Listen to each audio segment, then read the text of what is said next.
Your Humanities Half Hour is brought to you by the Northern Marianas Humanities Council, navigating the human experience together.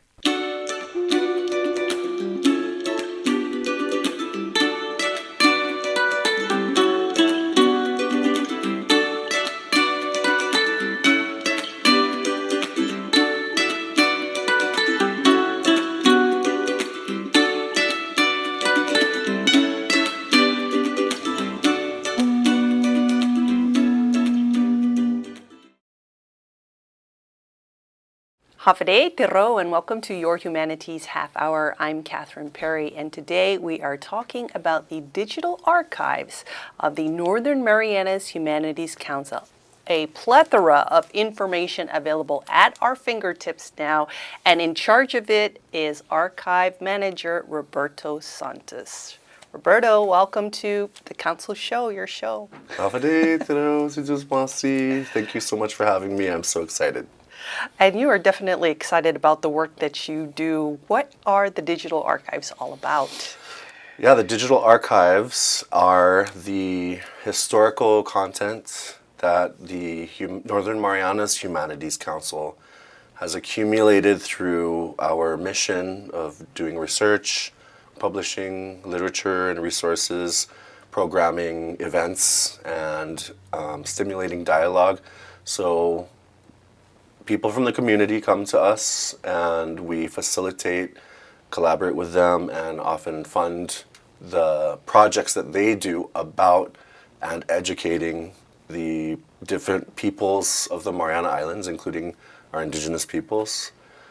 And that research and those projects result in lots of valuable cultural media, film, both photos and video film, interviews, documents, government documents, a lot of photographs from other archives about our own history, even artifacts, records of artifacts that they're acquired and they're utilized in these projects, and then they remain in the records of our archives.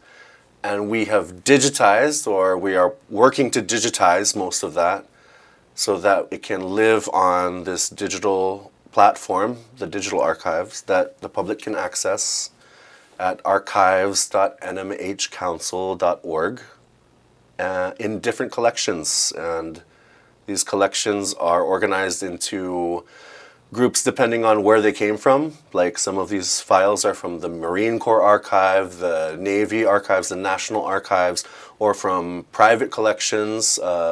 Michael White, who is a council board member, has donated a lot of his historic collection. And then we know examples like Don Farrell, who has published a lot of literature about World War II in the Pacific Theater, especially Tinian. He has accumulated a lot of military archive records about the war and the creation and deployment of the bombs. Mm-hmm.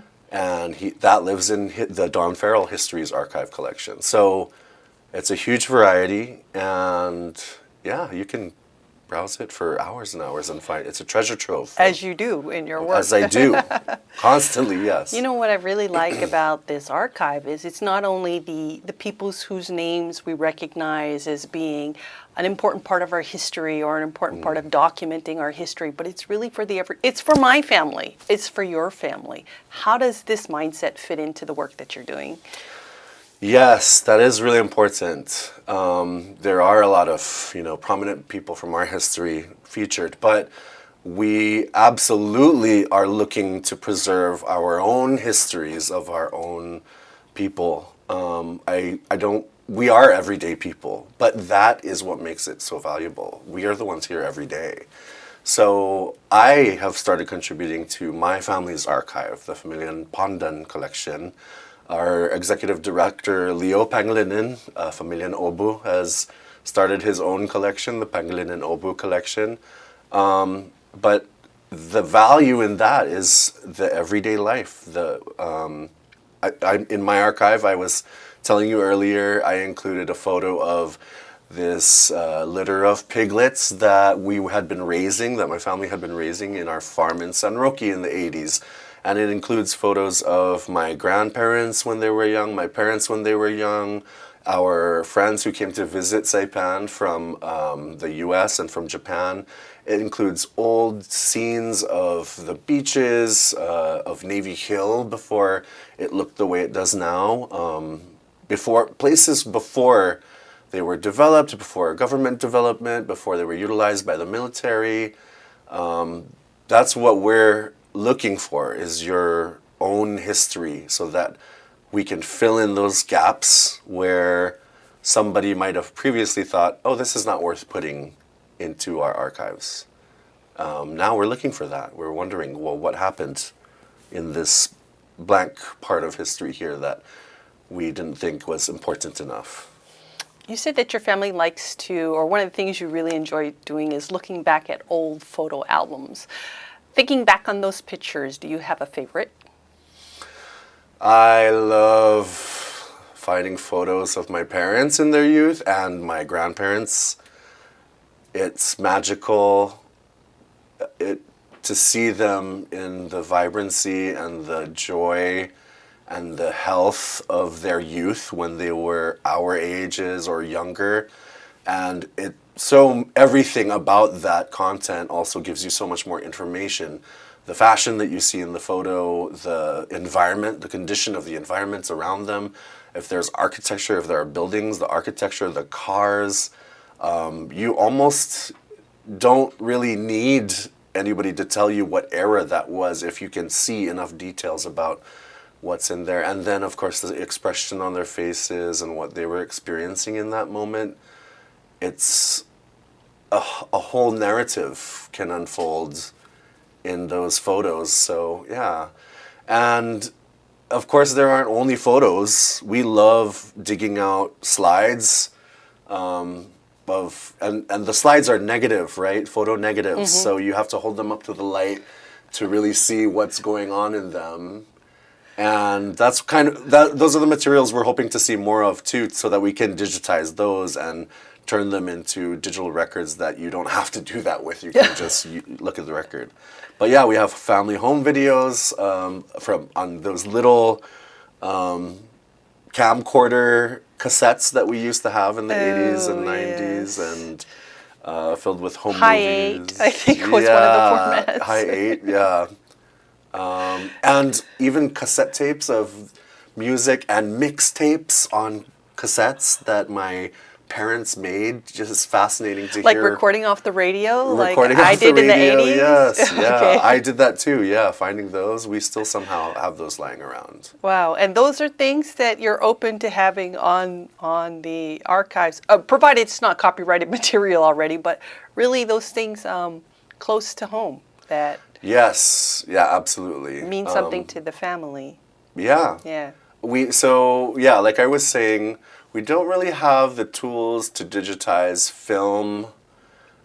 We could record digital recordings of audio files or audio material like cassette tapes. But what we're really looking for right now, what we do have the technology to do, is to create digital images of documents, photographs, almost anything flat, but also some 3D materials. What we do is we take a high-resolution photo of it, but we have a camera suspended in what we call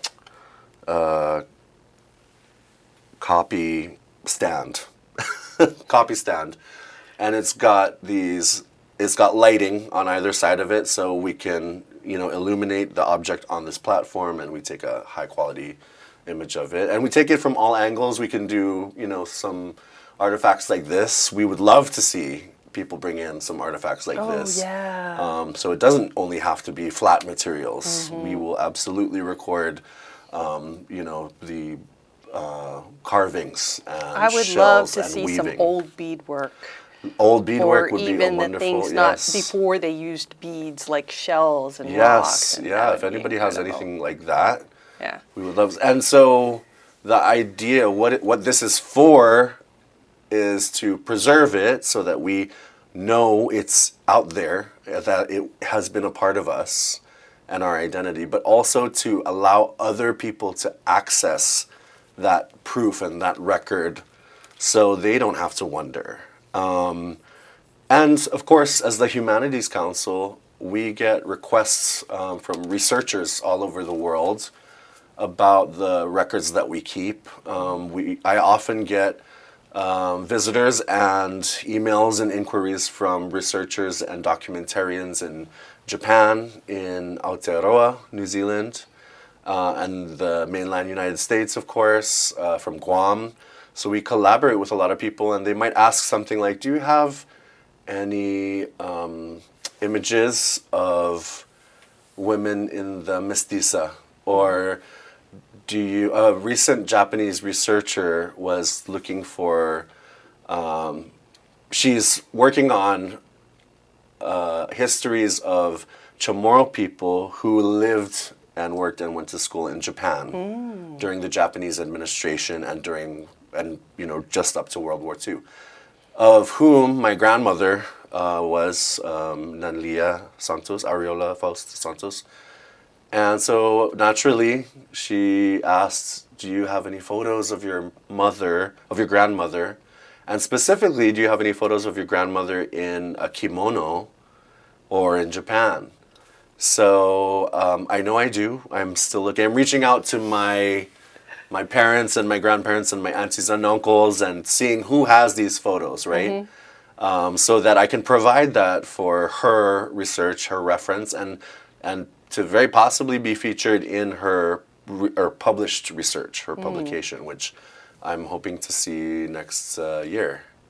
And that is part of perpetuating our existence and our identity and our culture, is preserving it in these narratives. We come from oral tradition, so our stories are so often orally told or enacted in dance, in storytelling, and other types of performance. But this digital archive is another great reason to supplement that and back it up with digital content and digital references to suit a Western world and an increasingly westernized world as well. Well, the good news is you're offering some help this week on Saturday for people who are kind of interested in what we've been talking about and would like to maybe get your expertise to help them get started. Let's give the details on that, but after the break? Yeah? Yeah. Okay. We'll be back after this break. October is CNMI Humanities Month, and it's a full month of celebration, kicking off with a proclamation signing on October 2nd. Young people share their expressions of culture at the Valentine Sangabao Poetry Competition on October 11 at American Memorial Park. Get your photos together. We're launching our digital archive community outreach. This month, we continue to honor Governor's Humanities awardees making a difference in our community. And on the 24th is our book launch for The Legacy of a Political Union by CNMI Covenant negotiator, the late Edward Pangilinan. For more information, visit nmhcouncil.org, and Happy Humanities Month. Looking for resources about Marianas history, culture, and more? Well, check out the Northern Marianas Humanities Council's collection. Our extensive video, audio, and photographic library can be found on YouTube, Facebook, and Instagram at 670 Humanities. Or check out the written resources on our website at nmhcouncil.org. And for those who prefer a good book, we also have a selection of local publications for purchase. So, dive in, explore, and share your comments as we navigate the human experience together.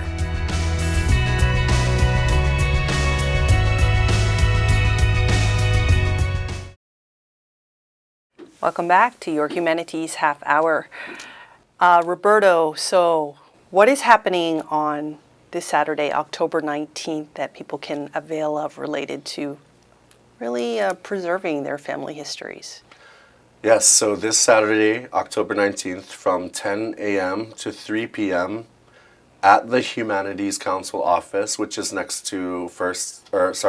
it's is next to Bank of Hawaii in Springs Plaza by Sushi Spot. You can come to the council and check out our setup.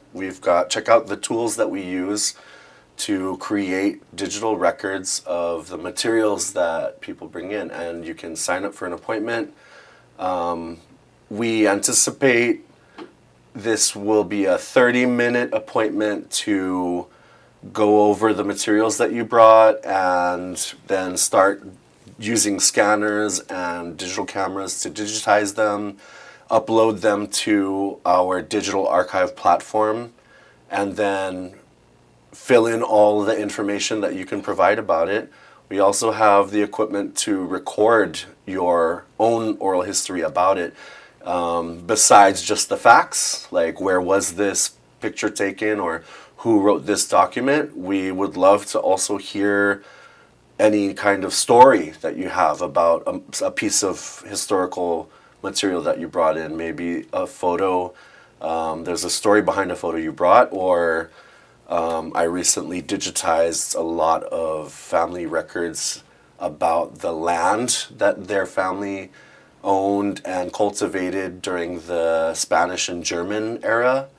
And, Wow. you know, there's deep story behind land here. And to do that, just call the Humanities Council office or email me, Roberto, at nmhcouncil.org. And we'll find a slot for you. But This sounds like a really great intergenerational project.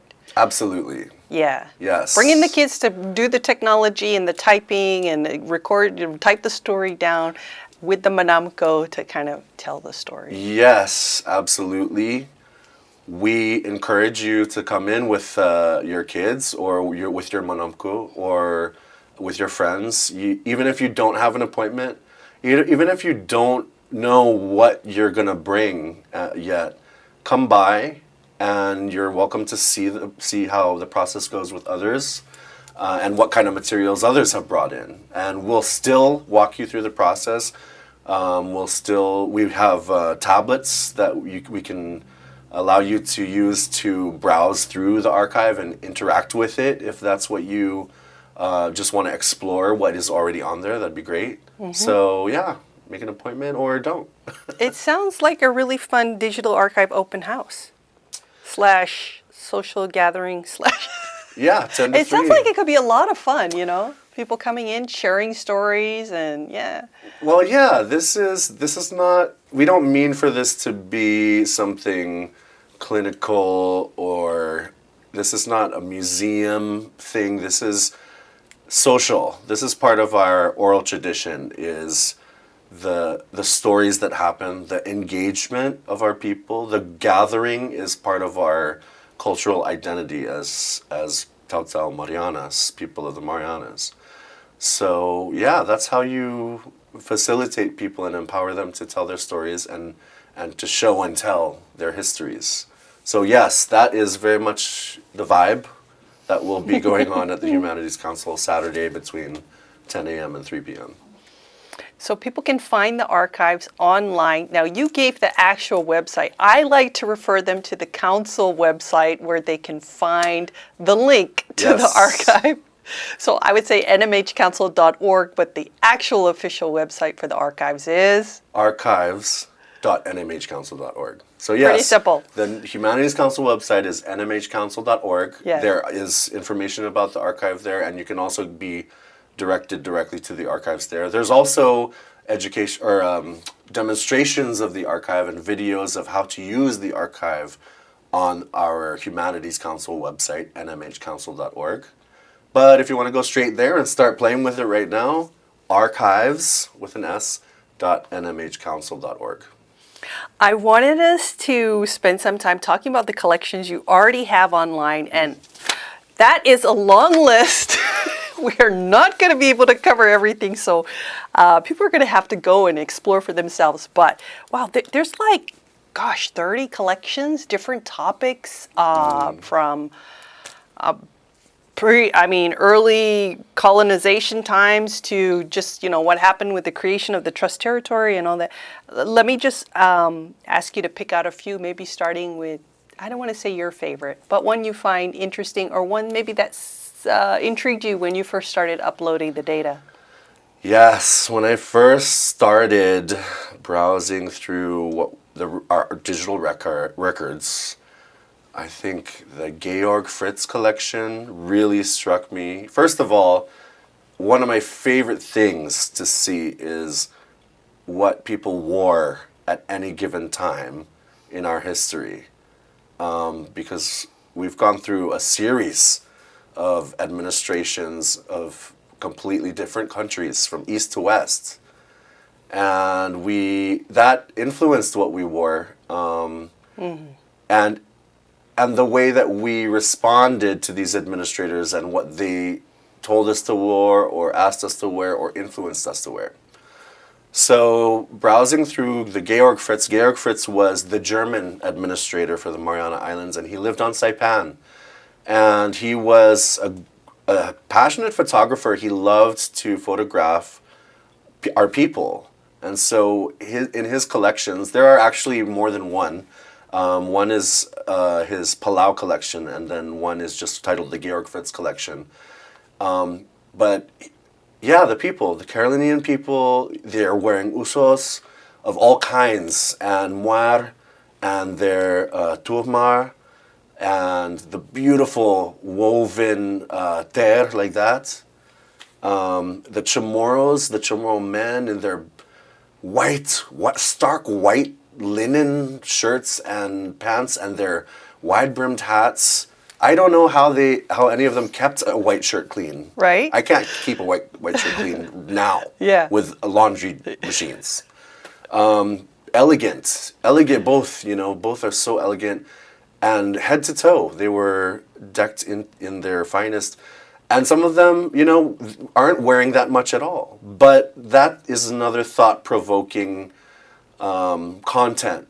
That's something that, is evidence of our identity and how we perceived what you should be wearing outside, I guess. It just makes you think, wow, there was so much going on. And so, yeah, during the Spanish administration, there are the Mount Carmel collection.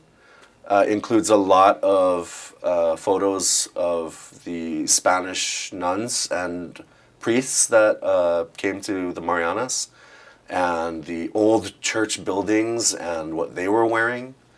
Lots of photos from the Japanese administration of their schools, of their sugar cane plantations, and what they were wearing, and what they were wearing out in the field, what they were wearing in their candy shops for the sugar refineries, and what they were wearing to work, and what the teachers were wearing, what the students were wearing.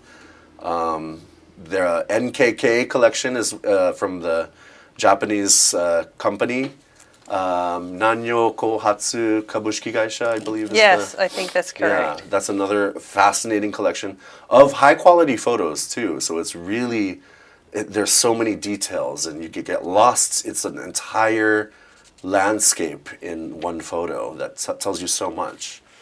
And then I know there's also, I was looking at the count, there's over 200 audio files.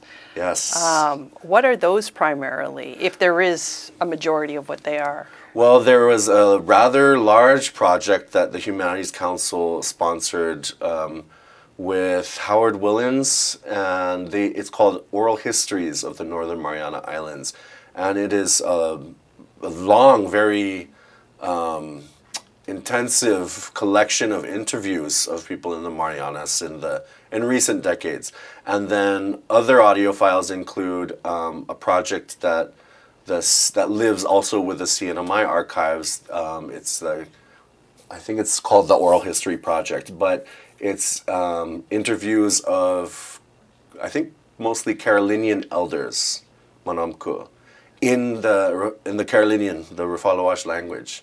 And those include the audio recordings as MP3 files, and also the transcriptions if you want to see and be able to read those to interviews follow as well. along. Yeah. Oh, cool. Not all of them have been translated.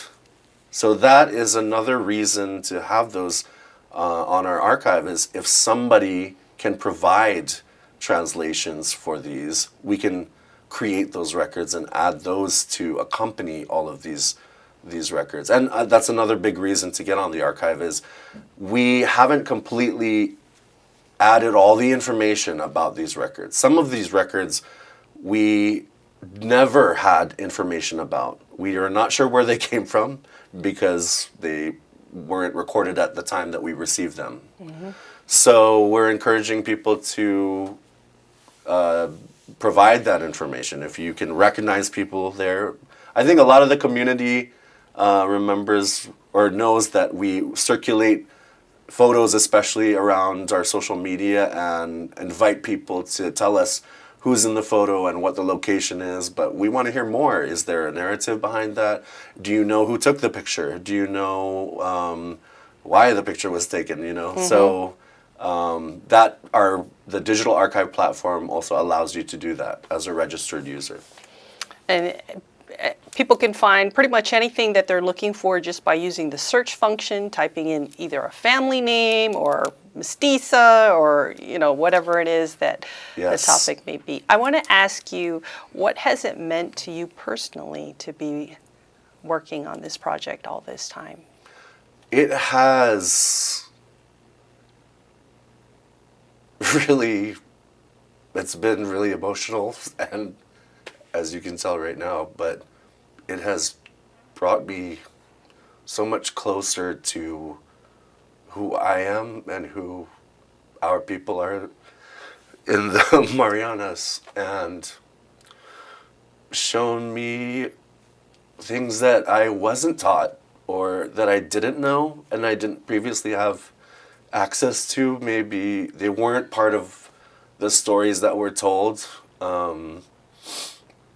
or things that I hadn't seen and therefore wasn't aware existed. I'm able to see more about our history. It's been really reaffirming and empowering, and it has been my honor to be so close to these records and to be able to interact with them, and it is my joy to be able to connect other people with them, to know them so well that most of the time when you ask me or when you tell me what you're looking for in the archive, I'm pretty sure I can tell you where it lives, in which collection, maybe a particular record if I, know it that well. But yeah, it's meant so much. And that's another amazing reason you should get on there and see where you are. Find yourself. I found myself in these archives, and I absolutely believe anybody else can find themselves in this archive. Man, you are the right person for this job. Your final word. Yeah, it was my pleasure. I think those were my final words. It's been my pleasure and my honor to be part of this archive, and I'm looking forward to the stories that are going to be added to this archive and to the identities and the people that will be added to our history this way. Thank you for sharing today, and thank you for what you're doing. Thank you, Kathy. Thank you so much. Our guest today has been Roberto Santos. He's the archive manager for the digital archives of the Northern Marianas Humanities Council. And as you can see, it's more than just digitization. It might actually touch your heart, so check it out. This has been Your Humanities Half Hour. I'm Catherine Perry.